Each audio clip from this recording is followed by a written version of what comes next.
Okay, good evening, everyone. We are from Junior High School Group, and welcome to our panel discussion 3 for the reviewed article about assessment methods for teaching social studies. And I am Lainey, and joining me as co-moderator, Sir Arvin Maruya.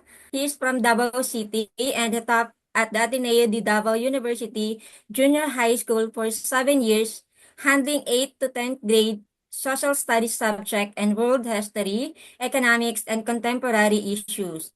At present, he is teaching 10th grade in world history or world geography in the United States of America.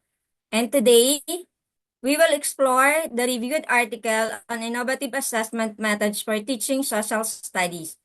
Assessment plays a crucial role in shaping effective teaching and learning strategies. So, in this discussion, our panelists will share insight from reviewed studies on innovative assessment methods that enhance student engagement, critical thinking, and overall learning outcomes in social studies. And we will examine how these methods can be applied in real classroom settings and their impact on both teachers and students. To further guide our discussions, let me now to turn to my co-moderator, Sir Arvin. Thank you, Ma'am Lainey, and good evening, everyone. Allow me also to introduce my co-moderator. Ma'am Lainey is from Camarines Sur, Bicol Region. She graduated with a Bachelor of Arts degree in Political Science at Partido State University and earned 18 CTP units at Philippine Normal University. She is a lead passer in secondary education, major in social studies, but she is not yet in a teaching position. At present, she is an Administrative Aide 1 at the Department of Education Division of Camarines Sur. Innovative assessment methods are transforming the way we evaluate student learning by making assessments more interactive, engaging, and reflective of real-world skills. Traditional exams often focus on memorization, but tools like game-based assessments, project-based evaluations, and adaptive learning technologies encourage deeper understanding and self-regulation. Before we elaborate further on this discussion, let us introduce first our panelists. Ma'am Lainey, the floor is yours. Thank you, Sir Arvin. And today, our first panelist is Mr. Jojo Natanawan. He is from Tanawan City, Batangas. Currently, handling Araling Panlipunan in Hanupol Oriental National High School, grade 8 and 9 for 9 years, and had his bachelor's degree in public administration and governance at the Polytechnic University of the Philippines, and had his certificate in teaching proficiency in National Teachers College, finished his Master's of Art in Education, major in Administration and Supervision at Tanawan Institute and Corporation. Our second panelist is Mr. Ruel Garo. He is from Santo Tomas, Isabela. He holds a Bachelor of Science degree in accountancy from St. Ferdinand College in Ilagan City and has also earned 18 units under the Certificate in Teaching program at the Philippine Normal University. In addition, he is a licensed professional teacher, having passed the licensure examination for teachers with a major in social studies, although he has yet to pursue a formal teaching role. Currently, he serves as the CapEx or Capital Expenditures Head under the Financial Control Division at Globe Telecom's head office. And our third panelist is Mr. Ulysses Ferreira. He is currently working as an administrative officer too at the Department of Education, School Division Office of Pangasinan. He finished his bachelor's degree, Bachelor of Art in Social Sciences, Economics Psychology at UP Baguio, and he earned his 18th unit of professional education at UPOU under the Professional Teaching Certification Program. Good evening po. Sir Arvin. To help us gain a deeper understanding, we also have with us a distinguished reactor who will share insights and perspectives on today's discussion in the person of Mr. Paul Redondo. Sir Paul is from Subic, Zambales, currently teaching Araling Panlipunan Economics for 7 years at the Subic National High School Schools Division of Zambales. He earned his bachelor's degree in secondary education, major in social studies at Colegio ng Subic. He is also teaching media arts for special program in the art students and is currently the Learner Government Teacher Advisor. Right, thank you, Sir Irvin. So, let us discuss the rules for panel discussions. So, the first rule is respectful engagement. All panelists and participants should engage in a professional and respectful manner even when discussing differing viewpoints. And time management. Each panelist will have a set time to speak 10 to 15 minutes for discussion and 2 to 3 minutes for answering questions. Then the moderator will ensure there's fair distribution of speaking time. Number 3 is stay on topic. So panelists should focus on the theme of the discussion, avoiding unrelated topics to maintain a productive conversation. And number 4, order of speaking. So the moderator will guide the flow of discussions. So ensuring that each panelist has a chance to contribute. Then the reactor will provide insight after the panelist presentations. Then the number 5, audience participation. So the audience may ask questions during the designated question and answer session. Then questions should be concise and relevant to the discussion. Number 6, no interruptions. So panelists should allow others to finish speaking before responding. So the moderator may step in if needed to maintain order. Number 7, use of language. So, panelists should use clear and professional language, avoiding jargon unless necessary. Number 8, adherence to the time limits. To ensure a smooth discussion, panelists should keep their responses within the allocated time. Then the moderator will provide signals for time warnings. Number 9, reactor's role. The reactor will summarize key points, provide analysis, and pose critical questions for reflections based on the panelist discussions. And the number 10, closing remarks. So each panelist will have a brief moment for concluding thought before the moderator wrap up the discussions. And now, let us call on our first panelist to present the journal article he has reviewed on innovative assessment methods. Sir Jojo, the floor is yours. Hello, everyone. So, let me share my screen first.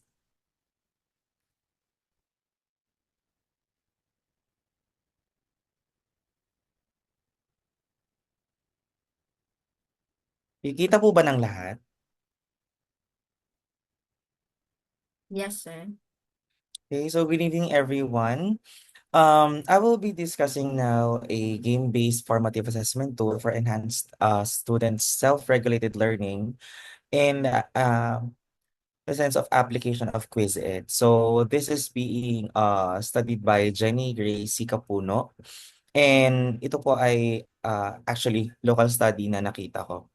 So as an overview, so the study aims to determine whether the application, the quiz is, as a formative assessment tool, will enhance the self-regulated learning among the grade 8 actually science learners of Santa Catalina National High School in Candelaria, Quezon Province. So this study actually uses a mixed method of research design that investigates the intended effect of the application.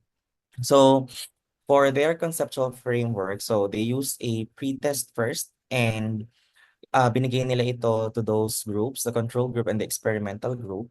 And then on the experimental side, they are given an intervention program. And then after that program, which is the intervention program, is through Quizlet application.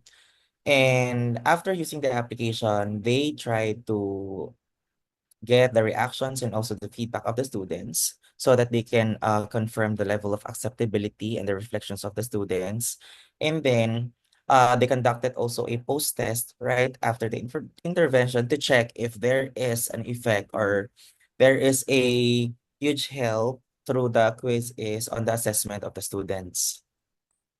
And then here are the research questions of the researcher. So the first one is they are looking on the performance level of the learners before and after the intervention. And then next is they are gonna identify if there is a significant difference between the control group and the experimental group. And then the third question is the story of the acceptability of the grade 8 learners.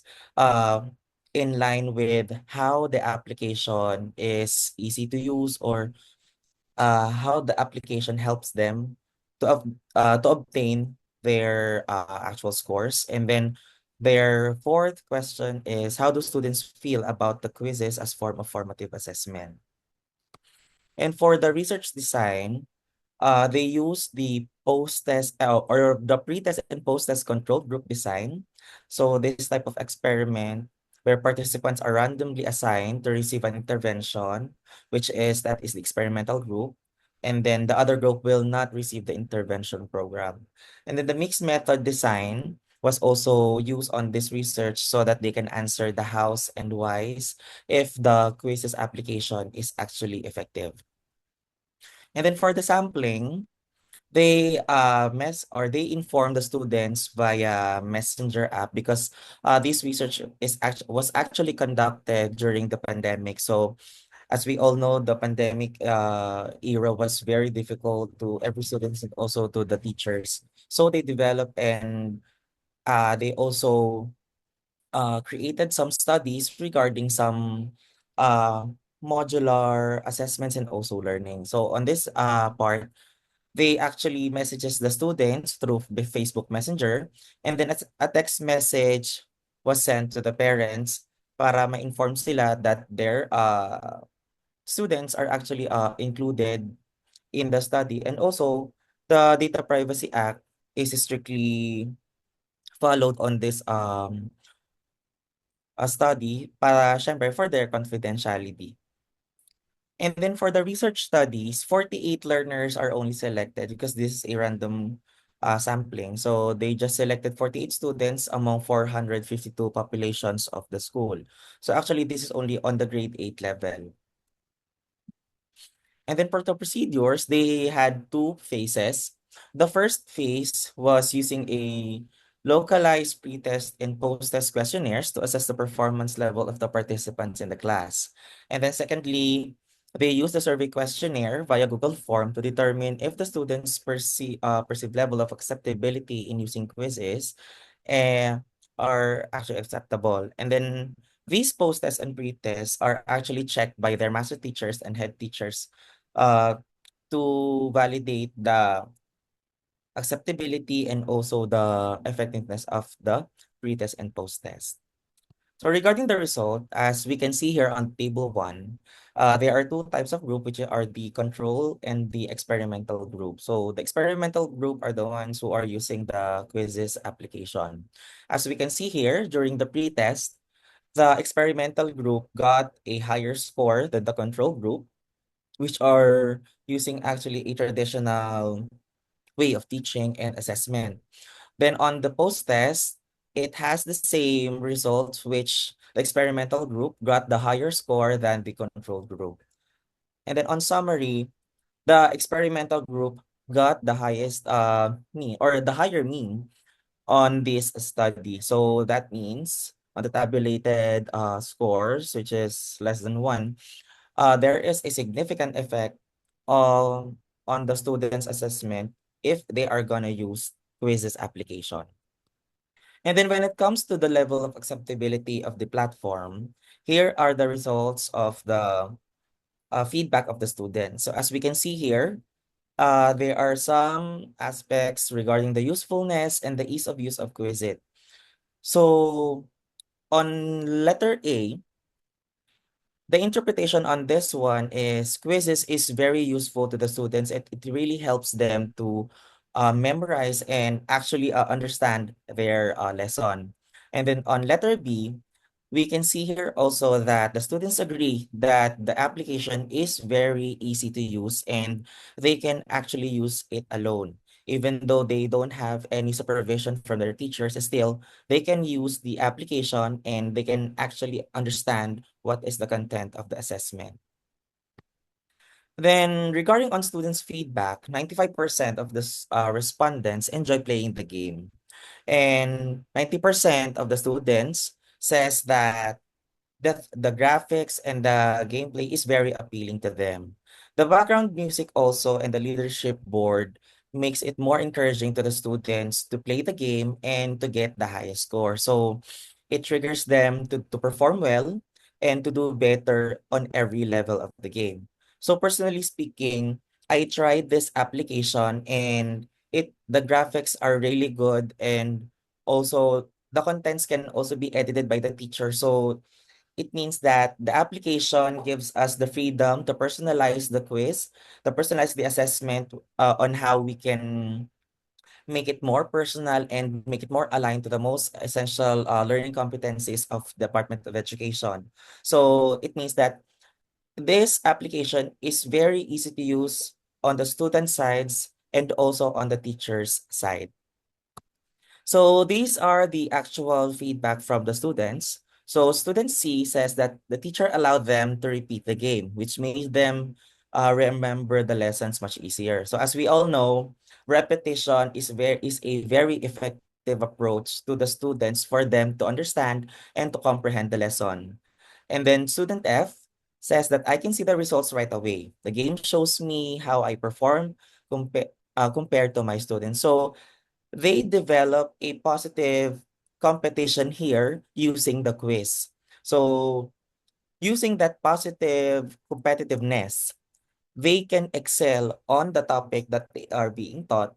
And with that being said, that means that they can get a higher grade comparing to their last assessment. So they are gonna beat their last best, and also they're gonna beat their classmates' scores, but in a friendly way. And then, of course, not all the feedbacks are actually positive. So 75% of the students advises not to use the application due to their erratic internet connection. So according to Alvarez, leading to anxiety-inducing game timers and inability to save their progress. So that this is actually in line with the other literature that is using also some game-based assessment. So number one problem is really the internet connection here in the Philippines. As we all know, not all the areas here in our country has a very good internet connections, and we can actually experience that sometimes. And some of them are having really a hard time with their connection. So that is why some of them are having a negative thoughts about the quiz or the quizzes. And then these are the actual feedback from the students. So some students get frustrated because the games are loading and their cell phones doesn't have enough load to complete the game. And the other feedback was the connection was too slow. So still, it's like a internet problem. But generally, the quizzes application, when it comes to when it is used as a formative assessment, it will be a success because according to the study, most of the students got a higher score than the usual scores that they are getting on the class. And then secondly, there is really a significant differences between their performance uh, comparing to the control group, which are just using the traditional way. And then the learner's response of the level of acceptability in terms of perceived usefulness and perceived ease of the use of the application is very positive. And lastly, uh, the learner's reflection revealed quizzes enhances the students' self-paced learning through game-based activities. So this application is actually very easy to use, and also, as we all know, students nowadays can navigate to a game that is very difficult for us, but for them, it is really very easy to to understand and to learn the game. So in this 21st century era, game-based activity, specifically this application quizzes, is applicable to our students because most of them are really independent when it comes to game. So that ends my presentation. Okay, thank you, Sir Jojo, for the very insightful discussions about game-based formative assessment tool. So, such as game-based tools like quizzes, so are reshaping the way educators evaluate student learning. Then, as you mentioned, traditional assessment often focus on rote memorization, whereas digital and interactive assessment provide real-time feedback, encourage self-regulated learning, and enhance student engagement. And the study we are discussing today highlight the effectiveness of quizzes in improving student performance. So, which raises important questions about how technology can be integrated into everyday teaching to make assessment more meaningful and impactful. And the reviewed article shows that the students using quizzes perform better than those in the control group. And given the study's findings that the experimental group using quizzes perform better than the control group, what specific features of quizzes contribute most to enhancing self-regulated learning among students? Thank you for that question, Ma'am Laini. So actually regarding the application, so the specific feature that the students got really interested was the graphics, the sound, the leaderboard, and also how enjoyable that you can see the results of your assessment in real time, and you can also see the scores of your classmates. So as we all know naman, uh, ik araling panlipunan in general sometimes is really boring. So if we are going to use a traditional way like lecture, presenting some lessons through only PowerPoint or visual aids, sometimes some students are getting bored on that approach. So syempre kailangan natin sumabay sa mga kabataan, and one way is to use some game-based application. And in this case, Quizzes is one game that really fits the needs of the students. The game was really interesting. It is very easy to use. The sound, the leadership board, it's all very interesting. So I I believe that those are the features that the students got hooked in. That is why they agree in using the application Quizzes.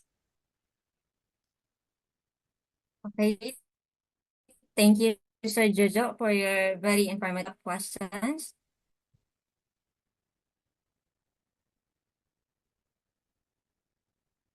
Sir Irvin? Okay. Thank you, Ma'am Laini. Sir Jojo, congratulations also on your presentation. So Sir. my question would be directed to the sampling method of the study. The study used purposive sampling to select participants who will access quizzes. But how do you think, in your opinion, can our schools ensure that digital assessment tools like quizzes remain inclusive and equitable, especially for students who have limited access to technology? Thank you for that question, Sir Arvin. So actually, sir, we have a lot of approaches that we can use to address the limited access to technology of some students. So this is actually applicable to us right now because here in the Philippines, we have this department order that whenever there is a 40-degree Celsius temperature, the classes are automatically canceled. So in that case, we can use these game-based application. But of course, we need to understand the needs of some students. So we can actually use these, we call this, these mixed digital and digital approaches that that can actually solve the problems. Here in the Philippines, we have some BCP laptops that is being used by the students if there are some ICT learnings, some researches that they can need to find. And then if they need to do some presentations, they can borrow those laptops. So these laptops can be given to them. And as I have checked, these application actually can be stored on the cache or the memory of the laptop. So if they are going to use that cache, they can access the online quizzes application at their convenience on their homes. Also, um, we can also lend some hotspots, or we can group them into, for example, in a class, we can group them into four or three groups so that they can only use one device, which they can also promote a collaborative learning. So I believe those are the access or steps that we can actually do to address this limited access of technology. Okay, thank you, sir. It is important to consider really the context of our students prior to implementing any assessment tool in the classroom. So at this point, building on the context of the students and innovative assessment methods, let us now proceed to our second panelist who will also present a journal article that he has studied and researched on, focusing on those innovative assessment methods. Sir Ruel, the floor is now yours. Thank you, Sir Arvin. So let me share my screen. Okay, can you see my screen? Yes. Okay. So once again, good evening, everyone. It is an honor to present a research study that I have assessed and reviewed, authored by Francis John Balaba and Elizabeth Joso, entitled An Experimental Study on the Effectiveness of Interactive Games to the Academic Achievement of the Students in Araling Panlipunan. So moving to the abstract of the study. So in the abstract of the study, the author aims to measure students' learning progress and determine whether the intervention applied to the experimental group leads to a significant improvement compared to the control group. So meaning they focuses on evaluating students' competency levels by comparing their pre-test and post-test scores in two groups. So that's the control group and the experimental group. So this control group, which does not receive a special intervention, while the experimental group, those undergoes naman a specific intervention or teaching method. So this study aims to achieve the following objectives. Number one, assess pre-test competency levels, evaluate post-test competency levels. Third, compare pre-test and post-test scores in the control group. Fourth, compare pre-test and post-test scores in the experimental group. And fifth, compare post-test scores between the two groups. So in the research question, they enumerated at least five questions. So number one, they determine the competency level of the students based on the pre-test scores in both groups. So included yan kanina sa abstract. Then number two, evaluate the competency level of students based on their post-test scores in both groups. Third, examine whether there is a significant difference between the pre-test and post-test scores within the control group. Number four, investigate whether there is a significant difference between the pre-test and post-test scores within the experimental group. And lastly, they analyze or included in the questions to analyze whether there is a significant difference in post-test scores between the control and experimental group. In the research design, the author utilizes quantitative quasi-experimental using these two groups, the pre-test and post-test research design in gathering data. The goal of the researchers was to see if there is a measurable improvement in students' performance due to these interactive games they implemented. And then in the research subjects, the subjects or participants in this study included 6 grade 6 students from the Mapua Central Elementary School. So they divided the sections into two. Section Mercury, the control group with 30 students, and Section Mars as the experimental group with 30 students. So these students were heterogeneously grouped at the beginning of the school year. In the next slide, the research instruments.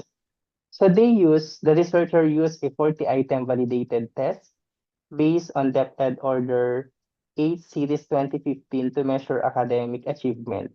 And then they have the grading scale as follows. So for the outstanding, they have the 90 to 100. And then for very satisfactory, they have 85 to 89. Next, satisfactory with 80 to 84. And fourth, fairly satisfactory 75 to 79. And then they have the did not meet expectations for those below 75. So these scores help the researcher analyze students' proficiency levels before and after the intervention. On the procedure, the following followed a structured procedure. So number one, the researcher asked permission from the division office of the Davao de Oro through a letter. And then once approved, the division superintendent, then the researcher will prepare another letter for the school principal naman to conduct the study. Ayan. So in short, they have the approval process, and then pre-test administration, number 3, intervention, number 4, post-test administration, and number 5, data analysis, wherein they use SPSS software to determine statistical significance. For the results, the result presented from the collected and the subsequent analysis in a sequence corresponding to the problem presented. So the control group had a mean score of 20.1, while the experimental group had an average score of 20.08. So this indicates that the difference between the two groups was not statistically significant, and therefore, while interactive games are engaging, they do not solely lead to improved academic performance of the students. As a conclusion, overall, the study of the interactive game competency level of the both controlled and experimental groups at the beginning of the experiment were equivalent as shown in the computation of their class proficiency in their pretest score. Therefore, based on the researchers' findings, they conclude that interactive games alone are not sufficient to enhance student academic performance. However, this doesn't mean that they are ineffective. Instead, a blending approach combining interactive games with traditional teaching methods is recommended. This is to ensure that better learning outcomes, teachers should be equipped with 21st century teaching tools and programs, and integrating both technology-assisted and conventional methods. So I think that concludes my presentation. Thank you for your time and attention. Okay, thank you very much, Sir Ruel, for sharing your insights on the journal article you just reviewed about innovative assessment methods that focus on how we educators can effectively balance innovative teaching strategies to optimize student learning while ensuring meaningful content retention. This interaction of interactive games in education has been widely explored as a means to enhance student engagement and learning outcomes. The study you just presented highlights to us the role of interactive games as a supplemental tool in teaching Araling Panlipunan and history. While the findings indicate that the sole use of those interactive games does not significantly impact academic achievement, they also emphasize the importance of blended learning, meaning combining technology-based assisted tools with traditional instructional methods. So the study suggests that interactive games alone are insufficient for improving academic achievement. In your opinion and perspective, Sir Ruel, how do you think can educators effectively integrate interactive games with traditional teaching methods to maximize student learning? Okay, thank you for that question, Sir Arvin. So, by thoughtfully integrating interactive games as supplemental tools rather than standalone teaching methods, personally, I believe educators can enhance engagement, reinforce learning, and improve student outcomes while maintaining the depth and feature of traditional instruction. Having say, uh, having said that, educators can effectively integrate interactive games with traditional teaching methods to maximize student learning by adapting, so sabi nga natin kanina, a blended approach that combines the strengths of both methods. So, ito yung pwedeng the pre-lesson activation, concept reinforcement, pwede din yung isama pa din natin yung gamified assessment or yung personalized learning o kaya collaborative learning. And then we also have contextual application and then siguro pwede din yung reflection and discussion. So integrating these two methods can help our students perform better. Thank you, Sir Ruel. Ma'am Laini, do you have any other additional follow-up questions? Yes, sir. Thank you, Sir Arvin. Sir Well, my question is, given that the study was conducted in an elementary school setting, do you think similar findings would apply to secondary education, especially in Araling Panlipunan? Why or why not? Personally, yes. So while interactive games remain valuable in secondary education, they should be strategically integrated with traditional methods to ensure not just engagement, but also a meaningful learning and retention. So similar findings could apply to secondary education in Araling Panlipunan, but with some key differences. So like in elementary education, interactive games in secondary education can enhance engagement and motivation. However, complexity of topics in Araling Panlipunan at the secondary level, such as, di ba, nandiyan yung critical analysis of historical events, socio-political discussions, and economic concepts, this requires deeper cognitive processing than what games alone might provide. So pwedeng findings might still hold on the following: engagement versus mastery, o kaya blended learning is key. Paano natin nasabi yan? Just as in elementary school, secondary students would benefit from a blended approach. Games can serve as introductory tools in review activities, but lectures, case studies, and group discussions are crucial for deeper learning. Pwede din yung cognitive maturity or yung content depth. Content depth. So, paano naman natin sinasabing content depth? Ito yung mga while in secondary, Araling Panlipunan covers more complex socio-political topics that require nuances, discussions, and critical thinking exercises, which games alone may not fully develop. So that's my answer, Ms. Lin, Ma'am Lin. Thank you, sir, for your very insightful response. Now, let us proceed to the third panelist, who will also present the journal article he was reviewed on innovative assessment methods about a game-based learning approach and corporate finance. Sir Yuli, the floor is yours. Good evening po again. Let me share my screen.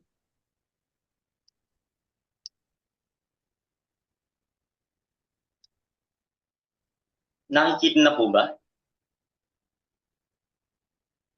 Okay na po. Okay. Once again, good evening to each and everyone. Monetary economics deals with the role of the money in economic activities, such as the financial institutions or the banking system.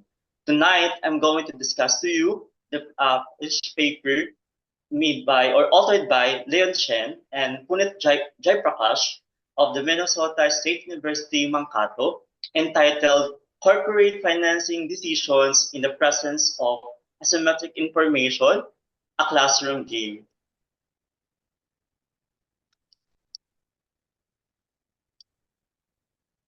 So the authors develop a classroom game that illustrates the concept of asymmetric information, a core concept that underlies the pecking order theory of capital structure. So in this paper, medyo technical yung pagkakagamit po ng terms. For example, this one, the asymmetric information. Asymmetric information deals with one party in a transaction possesses more or better information than the other. And then meron din tayong term dito na pecking order theory of the capital structure. The pecking order theory naman po deals with the firms prioritizes the internal financing over the external financing. Wherein sa part ng mga firms natin, kapag na-exhaust na yung kanilang internal funds, they're going to look for the external funds. Nagiging order siya kasi meron pong order na sinusunod. They're going to look first doon sa retained earnings and then doon sa debt and then last resort po nila ay equity. Later on, we're going to look on this one sa kanilang research. Also, the authors provided testable implications that explicitly link the game and textbooks concepts. Questions that can be used by the educators in exams or quizzes, and extensive documents that minimize preparation time for educator. Problematic po kasi kapag yung isang term or isang konsepto, for example sa economics, ay abstract, hard to understand.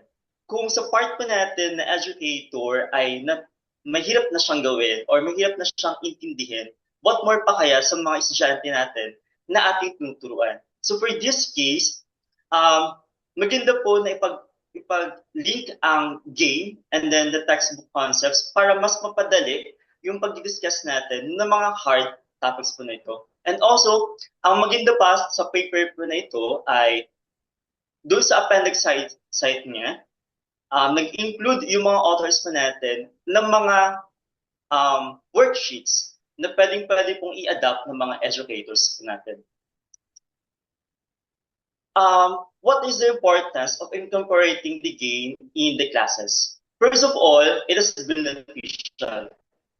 How can we say that the games are beneficial to our classes? First, experiential learning activities have been shown to benefit students.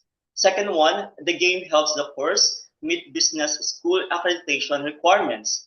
And the third one, the game helps students develop skills that are highly valued by employers. If we're going to look on the first pa lang, nakikita natin dyan na yung experience mismo na pwedeng makuha ng bata sa loob ng klase, yung experience na experience niya kung ano ba talaga yung konsepto na ituturo natin sa mga estudyante, ay iba yung epekto ito sa kanyang pagkatuto. So it's very important for us to experience na iparanas natin sa mga estudyante po natin kung ano nga ba talaga yung dinidiscuss natin. We're not just saying about the theory, we must look on the application of the theory itself. Tapos po, doon sa games natin, it develops the skills of our students. How? Kasi kapag nagkakaroon ng game, na-develop nito yung kanilang decision making and also the critical thinking. Now, in terms of the experiential learning, dito po in-anchor ng authors natin yung kanilang research. The 4 stages of Kolb's learning cycle, wherein may 4 yan. First one, the concrete experience. Second, ay reflective observation. The third one is abstract conceptualization. And the last one is the active experimentation. Paano po ba nangyayari ang Hobbes learning cycle inside the classroom? First, the teacher will present the topic. Kapag kita pinapresenta ng teacher, pinapakita din niya yung konsepto, kung paano ito nag-work. The third one, the student, while the teacher is discussing about a certain topic na new sa kanya, pinapas niya yan, iniisip niya, ano nga ba ito? And the fourth one, dapat si estudyante, yung kanyang natutunan ay may apply niya, magawa niya mismo. Hindi lang, basta sinabi ni teacher yung isang certain topic, ay tapos na. Dapat ay naisasagawa mismo iyan ng estudyante. So paano po ito na-achieve ng author po natin in this research? So let's look now on the game itself. But before that one, let's look on the learning outcomes of the game. There are 6 learning outcomes. First is to distinguish between a firm's external financing choices in terms of the type of claim on its cash flows. Second, calculate expected payoff to a debt holder and shareholder of a firm given the probabilities of each scenario and the payoffs to each instrument in each scenario. Third one, calculate the actual payoff to debt holder and shareholder given the firm's value. Fourth, summarize the rationale underlying a firm's pecking order when using external financing. And the fifth one, apply number 4 above to choose a firm's financing choice in different information environments such as symmetric and asymmetric. And the last one, explain the influence of information asymmetry in the market on a firm's financing choices. If we're going to examine yung learning outcomes yung ginawa po nila for the game, we can say that this one includes on the higher order thinking skills of the Bloom's taxonomy. We can see here the applying, evaluating, and creating side. Now, the game is designed to simulate the interaction that occurs between providers of the capital and demanders of capital in financial markets. Providers of the capital talks about the supply side of the financial markets, and demanders of capital talks about the demand side of the financial market. Here in this game, the providers of the capital are the investors, and the demanders of the capital are the firms. Also, it is a fun game since the students interact with others and negotiate a business deal, a situation which simulates a real-world business scenario. So sa larong ito, ang mga bata o ang mga estudyante ay natututo makipag-negotiate. Kasi negotiation, yung topic na ito tungkol sa asymmetric information on how they going to make a deal, a successful deal in the game. And yan din naman ang nangyayari sa ating real-world business scenario. The businessman deals with the investors. So yun yung mahalaga dito na in-incorporate ng mga authors natin. Ang maganda sa part na to ng research paper is that they include figures. I'm going to present some of the figures and they're very important na nag-illustrate or nag-present kung paano ba nag-work yung game. For example, for this one, the outcomes of the game. In this one, pinapakita niya yung scenario ng game. The firm purchased land for $100,000 and dahil na-exhaust yung kanyang internal funds, kailangan niya na external funds. So, need niya kasi ng $100,000 for developing an oil field. So, ano ngayon yung gagawin ng firms? So, he's going to look for investors. So, the next stage na ni firm, yung first CFO or the Chief Financial Officer negotiates with institutional investors to obtain $100,000. Kasi yung $100,000 na yan, yun yung kailangan niya to develop an oil field. Ngayon, may dalawang situation. Kapag sa pagdating sa deal, It's either mag-fail ba siya pagdating sa deal niya or magsasuccess siya. Kapag nag-fail siya doon sa kanyang deal, doesn't get the $100,000, the firm sells land for $100,000 and breaks even. Ibig sabihin, mawawala yung kanyang na-purchase na land. Pero kapag nag-succeed naman yung firm natin,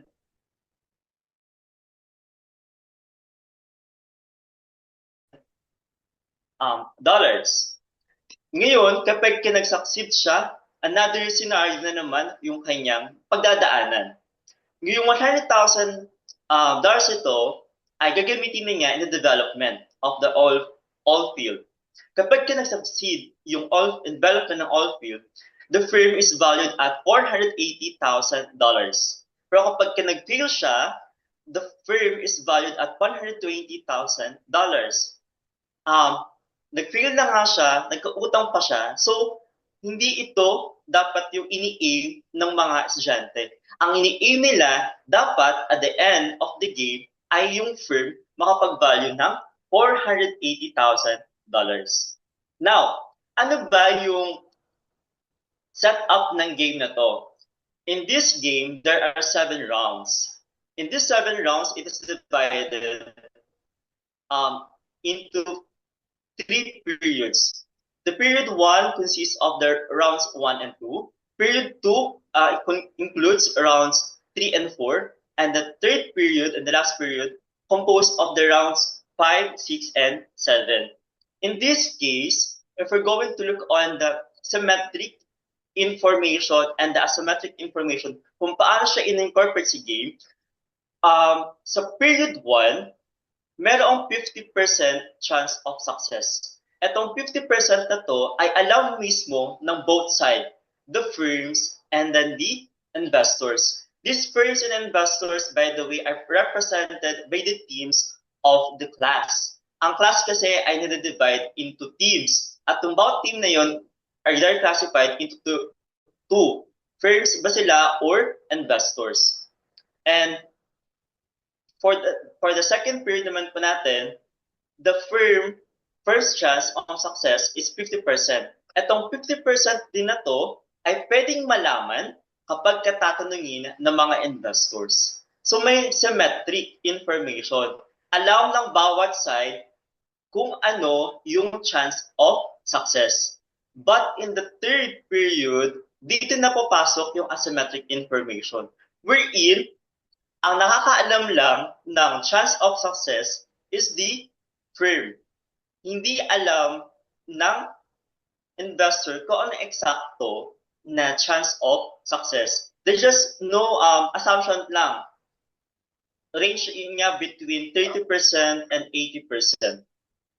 And in terms of the negotiating variable for debt, ang ina-negotiate nila dyan is the interest rate. For the equity naman ay ownership stake. And then for the restriction, ang firm ay meron lang siyang maximum of 1 deal, but for the investors, they have maximum of 3 deals per round. Ngayon, paano in-incorporate ng authors yung binanggit ko kanina na na-Kolb's learning cycle? If we're going to look in this figure, this is the sequence of the events in each round. Always remember, meron po tayong 7 rounds. At 7 rounds ito yung susundin na format ng mga estudyante. First, the instructor or the teacher announces the beginning of a new round and or period. Followed by the instructor conveys yung information to the teams. Nandyan yung 50% chance of success na nabanggit natin kanina. Second, the CFOs and investors engage in negotiations. Kapag nalaman na nila yung information, doon na magsisimula yung negotiations. Na makikipag-deal si investors doon sa firms. Next one, each team records the result of the negotiation on the worksheet. Specifically, they're going to fill out the columns 2 to 4 on the worksheet. Dito, meron kasi silang hawak-hawak na worksheet. Meron din silang Excel na ginagamit for this case para ma-record nila kaagad yung kanilang negotiations.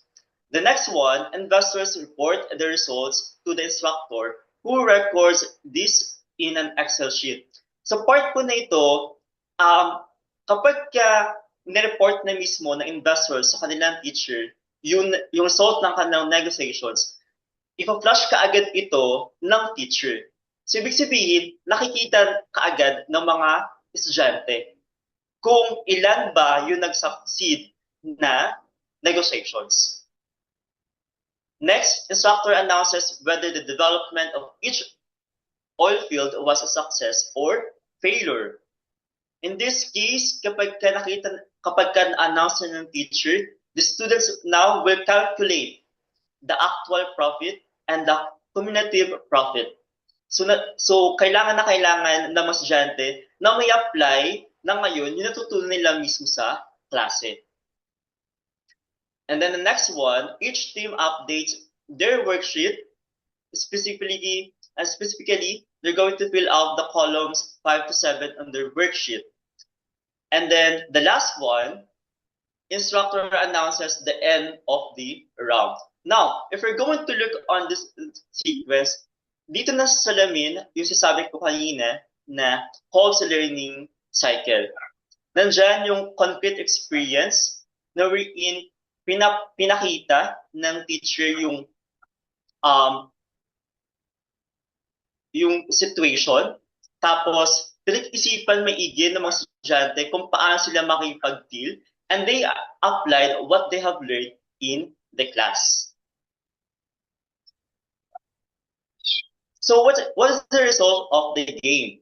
In period 1, 100% of negotiations were successful, whereas in period 2, 14 out of 15, or 93.3%, in period 3, 44 out of 45, or 97.70% of the deals were successful. If we're going to look at this one, sa period 2, meron lang isa na nag-fail, and sa period 3, meron din isa na nag-fail. The result also supported the prediction of the pecking order theory, just like what I've mentioned a while ago. Wherein, in the period 3, doon sa pinakalas na, doon sa meron ng situation na may asymmetric information na, 50% of the deals are financed through debt. Sabi ko kanina na kapag merong asymmetric information, when the pecking order applies, the firm will choose the debt over the equity. So ito ay napatunayan din sa kanilang sa result ng kanilang game. Compared to 36.67% in period 1 and 42.86% in period 2. So how do the students react on this game? At the end of the classes, several students approached the instructor and stated it was something they liked and learned a lot from the experiences. Tapos may mga kinote din sila na direct mismo doon sa mga sinabi ng mga estudyante, doon sa evaluation na natanggap nila. According to one of the students, we played the game in class and that was a great exercise. Would recommend another class to try it out. Another student said, the game feels like real-world exercise that can help me outside of this class. And another student said, one of the best finance classes, very interactive, and the class is super interesting. To conclude this, formal feedback from students indicates that the game is valuable exercise because students get to learn the abstract textbook concepts in a stress-free setting that is easily relatable. Such as negotiate a deal in a business setting, develop their decision-making and strategic thinking skills, and interact with their classmates. So makikita po natin dito na na-achieve ng session natin yung that the students will understand yung mga abstract and hard to understand concept, and they were able to apply it in the real world scenario, even though they're just in their classroom. That will be all for my presentation. Thank you po. Okay, thank you, Sir Yuli, for that insightful discussion on corporate financing decision in the presence of asymmetric information. So a classroom game that highlights the significance of innovative assessment methods in education. So while the study focuses on corporate finance, its use of game-based learning can be applied to teaching social studies as well. So by integrating simulation and interactive learning, educators can move beyond traditional assessment and encourage students to engage in critical thinking, decision making, and real-world problem solving. So this approach aligned with experiential learning theories, so demonstrating how innovative assessment can enhance student engagement and deeper conceptual understanding. Then my question is, how can game-based assessment be effectively integrated into social studies education to enhance students' understanding of historical, political, or economic concepts? As educators or as teachers, we have these educational goals for our students. We always wanted po na ang ating mga estudyante ay they can gain these skills or talagang matuto sila inside the classroom. Not just the basic or the shallow part of the lesson, but also for the abstract or the complex topics that we can present inside the classroom. So how can we effectively integrate the game based? We look for the alignment of the game based assessment in relation to the learning outcomes. As I have said kanina po, doon sa paper po na pinasend ko, tinignan ng mga author natin yung HOTS or the higher order thinking skills of the Bloom's taxonomy. If we're going to look on that one, dapat as educator, nasa side tayo dapat ng HOTS, not on the LOTS, the lower order thinking skills. Kasi we wanted na yung estudyante natin, paglabas ng classroom, ay yung mga deep topic ay talagang maiintindihan nila. And they can be critical thinkers, not just rote learners, kumbaga. Dapat na-exercise din nila yung kanilang ability to think outside the box. Okay. Thank you, Sir Yuli, for your very informative response. Sir Irvin, do you have follow-up questions? Yes, thank you, Sir Yuli. My question is, what are the key benefits of using these innovative assessments like simulations or role-playing activities in developing our students' higher order thinking skills and analytical skills in social studies? Marami pong benefits, but I'm just going to mention few. First of all, mas napapaintindi sa mga estudyante yung abstract and hard to understand concepts of the lessons. Mas napapadali po iyan kapag meron tayong interactive games. Second one, it develops the decision making of our students. Gustong-gusto natin na ang isang estudyante ay makagawa ng isang desisyon na hindi niya pagsisihan in the end. Gustong-gusto natin yon. So dapat critical thinker sila. Kasi kapag hindi sila magiging critical thinker or futuristic in terms of their decision, yung consequences of the adverse effect of their decision ay nandoon. And then, given din po na real case scenario yung binibigay natin, nandoon yung challenge na nakikita nila. Yung challenge na ito ay nakikita din nila outside their classroom. So, mas nakaka-create silang ngayon ng mga practical solutions on those problems that they can encounter in the present or in the near future.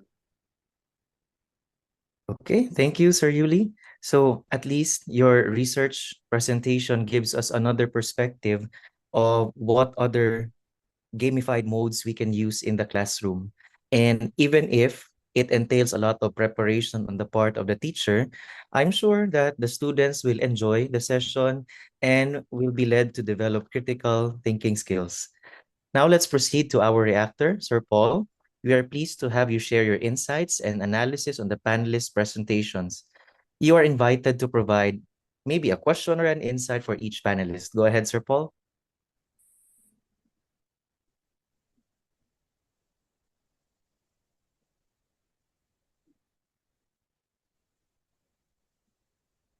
Once Walang again, good audio, sir. evening. And let's go back to Sir Jojo.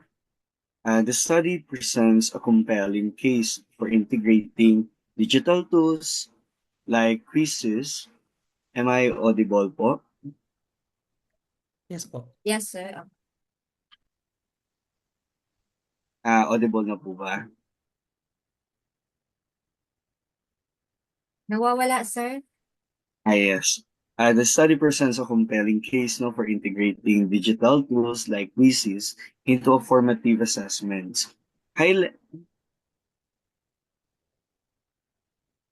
uh, how about from others? Kung naririnig po ba ako? Yes po. Or nawawala din po ba? Medyo delayed lang po yung sound.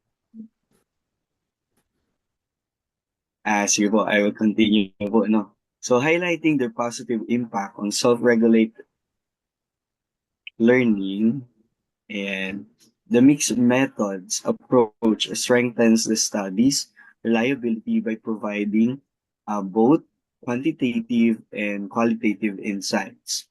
The significant improvement in test scores among the experimental group suggests that interactive game-based assessments can effectively enhance students' engagement and performance. However, one possible limitation is the reliance on students' ability to access the quizzes platform, which may exclude learners with limited digital resources. So future studies could explore how to bridge this digital divide and examine the long-term effects of using quizzes on learning retention. Sir Jojo, now considering that this study shows a positive impact of quizzes on self-regulated learning and test performance, how can educators effectively integrate this tool into their regular teaching strategies while balancing traditional assessment methods? Okay, thank you, Sir Paul, for that question. So educators can actually effectively integrate quizzes into their teaching strategies while balancing traditional assessment methods by adopting a blended approach that maximizes the platform's benefits for self-regulated learning and test performance. So we can also do that, combining quizzes with traditional methods like written reflections, presentations, and in-class discussions. And also, uh, quizzes as low-stakes assessments reduces test anxieties while maintaining summative assessments for grading. So that's it, sir.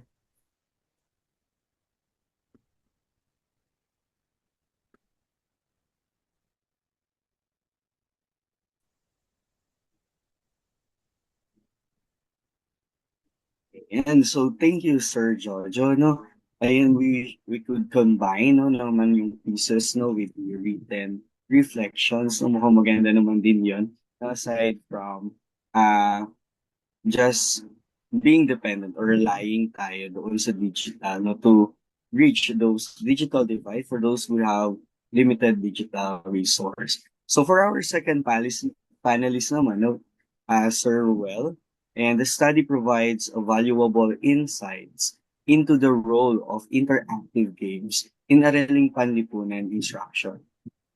While the findings indicate that interactive games alone do not significantly enhance students' academic achievement, they highlight the need for blended approach that integrates both digital and traditional instructional materials. This aligns with the principles of innovative instructional design, where technology serves as a supplemental tool rather than a complete replacement. As we explore new teaching methodologies, it is crucial to equip educators with the necessary skills to effectively combine interactive games with conventional teaching strategies to optimize student learning outcomes in social studies. So my question for Sir Ruel, our second panelist, how can educators effectively design assessments that blend interactive games? Thank you, Sir Paul, for that question. So, I believe educators can effectively design assessments that blend interactive games with formative and summative evaluation techniques in social studies by doing strategies like align games with learning objectives, real-time feedback, and checkpoint quizzes. Also use summative assessment strategically. Also incorporate collaboration and critical thinking, and as well as leverage technology and gamification elements. So by thoughtfully blending interactive gaming with formative and summative assessments, educators can create a more engaging and effective social studies learning experience that fosters critical thinking, collaboration, and a deeper understanding of historical and social concepts.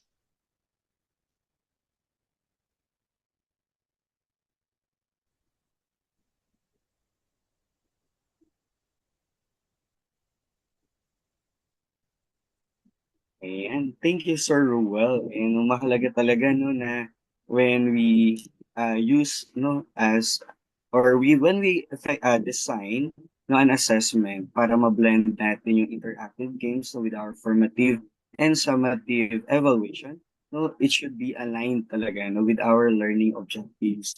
And one point no na natuwa ko no talaga yung checkpoints no talagang you have to check them no from time to time, and with the feedback no immediately maibalik natin sa mga learners. It will help a lot no para ma-assess natin sila if natututo ba sila. So thank you, Sir Ruel, and now let us proceed no to our third panelist. So this study presents a compelling approach to experiential learning in corporate finance through an interactive classroom game. While its focus is on capital structure and asymmetric information, the study's emphasis on engaging students through simulation-based learning resonates no, with the broader theme of innovative assessment methods in social studies. So this approach underscores the potential of using interactive games to assess higher order thinking skills, decision making, and strategic reasoning.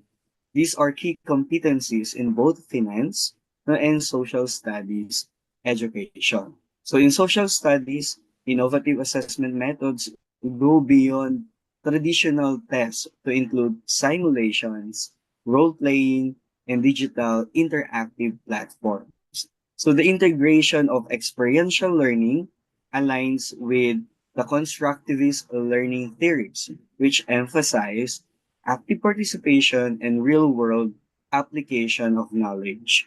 This study, therefore, no, reinforces the importance of alternative assessment tools in evaluating students' ability no, to apply concepts in dynamic, real-world scenarios rather than relying solely on rote memorization. So my question for Sir Ulysses, our third panelist, no, how can the principles of game-based experiential learning in finance be adapted to social studies assessments to measure students' analytical and decision? Thank you for that question, Sir Paul. Um, Socio-economic and political contexts are challenging. So part po kasi ng socio-economic and the political context, marami po dyan yung abstract and hard to understand concepts. So if we're going to deal with this one, once na si teacher ay presenting nga yung mga concept na to, we should make sure na maiintindihan iyan ng bata mismo. So how can we make sure for that one? First, meron tayong kailangan na gawin. Let's localize the concepts. Just like dun sa ginawa nila na paper, they use the firm and investors na konsepto. And they look for the oil field kasi doon sa part na iyon ng kanilang lugar ay familiar ang mga bata doon sa oil mismo or the energy itself. So, saan ba familiar ang mga bata mismo? Yun yung gamitin natin na konsepto. And then, we should let our students experience what we're teaching. Kasi kapag ka ni-experience mismo ng mga bata, kung ano yung natutunan sa klase, ay mas naikakapit nila ito at mas naiintindihan nila at hindi nila ito makakalimutan. At yun din, mas madali nila may apply ito. Not just now, but doon pa sa kanilang educational journey, kumbaga.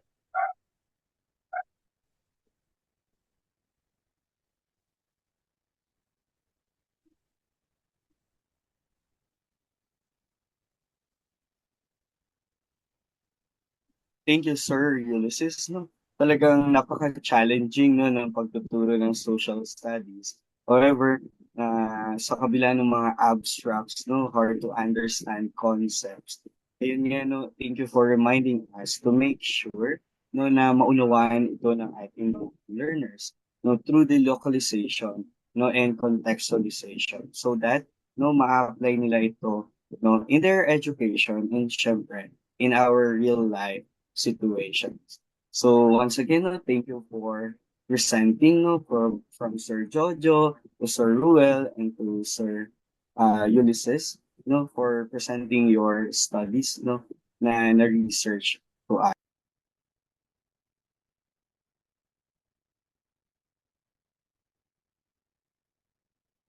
Okay, thank you, Sir Paul. So, as we wrap up today's panel discussion on innovative assessment methods, we have explored a wealth of insight on how assessment is evolving to meet the demands of 21st century learning. So, our respected panelists have shared valuable perspective on how technology,